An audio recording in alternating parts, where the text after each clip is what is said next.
மயிலாடுதுறை மாவட்டம் ஏவிசி கலை மற்றும் அறிவியல் கல்லூரியில் நடைபெறும் அரசு விழாவில் பங்கேற்றுள்ள முதலமைச்சர் மு க ஸ்டாலின் பல்வேறு திட்டங்களை தொடங்கி உரையாற்றி வருகிறார். அதன் நேரடி காட்சிகளை தற்போது பார்க்கலாம். ஆயிரம் ஆனாலும் மாயவரமாகாது.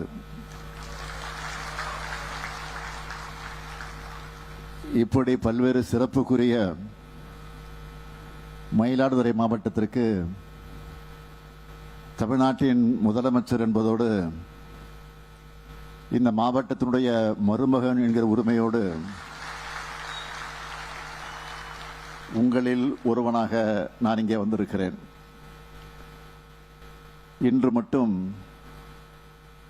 48 கோடியே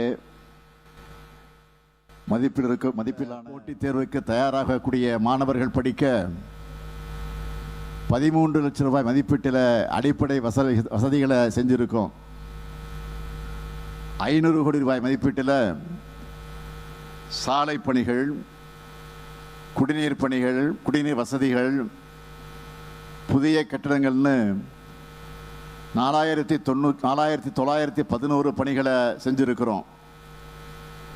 செம்பனார் கோவிலில் மதானத்தில் அரசு கால்நடை மருத்துவ கட்டிடம் கட்டியிருக்கிறோம். சீர்காழியில் கால்நடை மருத்துவமனை கட்டி அதை பயன்பாட்டுக்கு ஒப்படைத்திருக்கிறோம். பூம்புகார் சுற்றுலா வளாகம் மேம்படுத்தப்பட்டு வருது. பூம்புகார் கல்லூரிக்கு வகுப்பறைகள் கட்டக்கூடிய பணியும், திருவெண்காடு பள்ளிக்கு அடிப்படை வசதிகளும் அமைக்கிற பணியும் நடந்து கொண்டிருக்கிறது.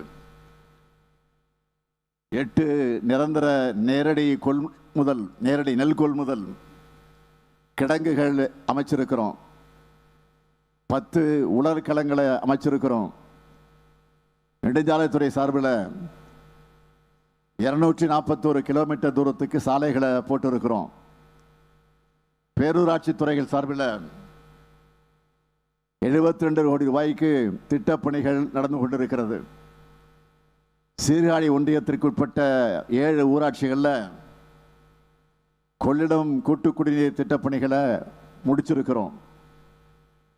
200 கிராமங்கள் பயனடையக்கூடிய வகையில் 19 மினி பஸ்கள் விடப்பட்டிருக்கு.